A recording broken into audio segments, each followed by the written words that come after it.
जाते जाएंगे वहां पे क्या होगा, हमारा जो क्लाइमेट होगा वो कैसा होगा, कोल्ड होता जाएगा। ठीक है ना, जितना हम ऊंचाई पे जाएंगे उतना ही क्लाइमेट चेंज होता चला जाएगा नीचे से ऊपर की ओर। ओके, अब तीसरा है हमारा प्रेशर एंड विंड। ये कैसे होता है, देखो सपोज करो हम समुद्र के किनारे हैं, ये हमारा प्रेशर एंड विंड। जैसे ये क्या है, हमारा ओशियन है, कोई भी सी है, ठीक है, और ये हमारे लैंड है। ठीक है, अब हमको पता है समर के टाइम पे यहाँ पे क्या है, समर डे लिख देते हैं। समर में क्या होता है, इसमें से क्या होती है, कोल्ड एयर। कैसी एयर, कोल्ड एयर फ्लो हो रही होती है, और यहां से कुछ हॉट एयर। ठीक है, देखो जो सी पे बह रही है वो कोल्ड एयर, और जो लैंड पे है वो हॉट एयर। अब आप ये बताओ, हॉट एयर क्या होती है, हल्की होती है या भारी होती है, इसका प्रेशर कैसा होता है, हैवी कैसा होता है, हल्का होता है, लाइटेड होती है, तो ये क्या हो जाती है, ऊपर चली जाती है, ऊपर की ओर उठती है। तो ये जो एयर है वो ऊपर की ओर होती है, और हमारा प्रेशर जो होता है वो हाई से लो की ओर जाता है, हाई से लो की ओर। तो ये जो कोल्ड एयर है वो यहाँ लैंड की ओर, प्रेशर इसका लो की तरफ होता है, तो कोल्ड एयर हमारी इस साइड चली जाती है और हॉट एयर हमारी ऊपर हो जाती है। तो उधर इस साइड में हमें कैसा क्लाइमेट हो जाता है कि मॉडरेट रहता है। ठीक है ना, तो ये था प्रेशर एंड विंड। मतलब विंड का प्रेशर क्या रहता है, विंड का प्रेशर हाई से लो की ओर होता है। और जब विंटर आते हैं, जब विंटर डेज होते हैं, विंटर के टाइम्स क्या होता है, हमारी लैंड क्या होती है, यहां पे हम देखेंगे कि समुद्र का जो पानी है बहुत जल्दी बहुत ज्यादा ठंडा नहीं हो पाता है इसकी अपेक्षा, क्योंकि लैंड उस समय हमारी विंटर में बहुत ज्यादा ठंडी हवाएं चलती हैं, इसलिए कैसा लैंड होता है, कोल्ड हो जाता है, और इसमें इसकी अपेक्षा कम होता है। तो ये हाई से लो की ओर फ्लो करती हैं एयर्स। ठीक है ना, हमेशा प्रेशर कहां से जाता है, हाई से लो की ओर। ठीक है ना, ठीक है, तो ये विंटर का था। तो हमने ये वाला टॉपिक भी कंप्लीट कर लिया। आपका पहला टॉपिक था फैक्टर कौन से थे, लैटिट्यूड वाला, एल्टीट्यूड। लैटिट्यूड मींस आपकी इक्वेटर लाइन,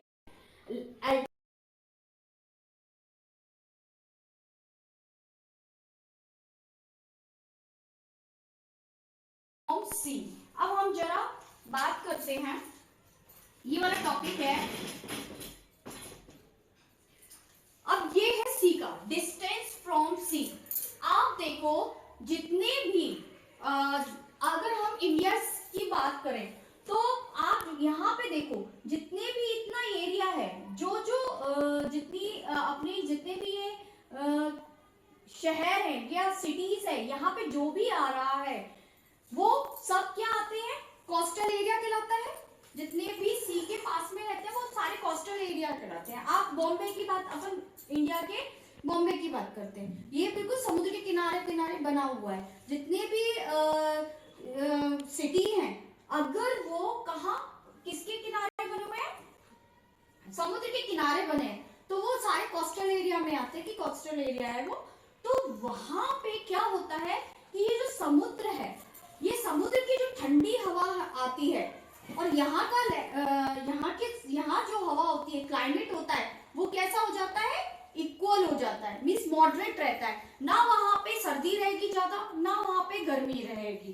ठीक है ना, तो वहां का क्लाइमेट बहुत मॉडरेट रहता है, ना आपको वहां के लोगों को बहुत ज्यादा ठंड लगती है। हमारे जो हम एमपी यूपी, इसमें बहुत सर्दी पड़ेगी, गर्मी में बहुत तेज पड़ेगी यहाँ की अपेक्षा।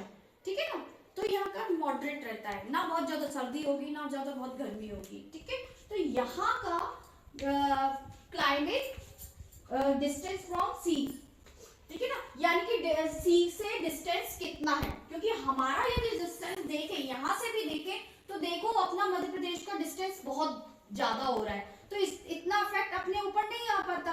बाकी ये जितने भी एरिया आते हैं पास पास में, जितने भी समुद्र के किनारे हैं, इनका क्लाइमेट मॉडरेट हो जाता है। टॉपिक है ओशियन करंट। इसका मतलब क्या कि ओशियन में करंट है? नहीं, ओशियन करंट का मतलब है, यहाँ तुम यहाँ देखो, अपना वर्ल्ड है, वर्ल्ड मैप है ये। इस वर्ल्ड मैप में हम देखेंगे कि कहीं कहीं कोल्ड सी है और कहीं कहीं हॉट सी है, ठीक है ना। अगर उस एरिया में, जिस एरिया में जैसा सी मतलब जैसे समुद्र ओशियन फ्लो कर रहा है, वहां का क्लाइमेट वैसा ही बन जाता है सी के अकॉर्डिंग। जैसे कि अगर हमारा ओशियन यहाँ पे यहाँ पे क्या है, कोल्ड है, कोल्ड है, यदि हमारा इधर का ओशियन कोल्ड है तो ये पूरा एरिया हमारा कोल्ड हो जाएगा, बहुत ज्यादा कोल्ड हो जाएगा, ठीक है ना। तो सी के ऊपर भी क्लाइमेट डिपेंड रहता है कि सी के ओशियन के ऊपर भी, कि ओशियन में कैसे, कौन सा ओशियन है। जिस एरिया का ओशियन हॉट होगा, मतलब ओशियन हॉट मींस पानी उसका वाटर गर्म होगा, वहां का क्लाइमेट भी हॉट होगा, ठीक है ना। तो ये क्लाइमेट को इफेक्ट देता है, ये पॉइंट्स। अब है रिलीफ फीचर्स। अब रिलीफ फीचर्स का मतलब क्या, कि जैसे कई बार आप ये देखते हैं कि बीच में एक माउंटेन्स है, खड़ा है, पीछे भी कुछ लोग रह रहे हैं, सपोज करो ये कोई लोग रह रहे हैं, और यहाँ पर भी यहाँ क्लाउड्स हैं, तो क्या होगा कि हवाएं जो एयर्स होगी वो यहाँ से टकरा के, जैसे फ्लो है तो एयर्स क्या होगी, यहाँ से टकरा के क्या बना देगी, क्लाउड्स बना देगी, मींस उस पार नहीं जा पाएगी, और क्लाउड बना देगी तो बारिश यहाँ तो हो रही है, बट माउंटेन के पीछे बारिश नहीं हो रही। एयर यहीं से टकराकर यहीं क्या हो रहा है, क्योंकि एयर्स में क्या होता है, मॉइस्चराइज होते हैं, और मॉइस्चराइज के इकट्ठा होकर बन गए और क्लाउड बन गए, क्लाउड के बाद बारिश एक जगह हो रही है और माउंटेन के पीछे जो रह रहे हैं लोग उसके पीछे नहीं हो रही, तो दोनों जगह का क्या हुआ, क्लाइमेट अलग अलग हो गया। एक माउंटेन ने या एक पहाड़ ने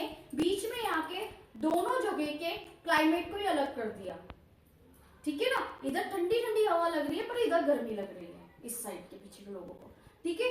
तो ये भी फैक्टर है। तो क्लाइमेट फैक्टर में आप 6 पॉइंट पढ़ते हो, पहला लैटिट्यूड, दूसरा एल्टीट्यूड, तीसरा प्रेशर एंड रेन, चौथा distance from sea, ocean current and relief. I hope आपको ये 6 टॉपिक्स अच्छे से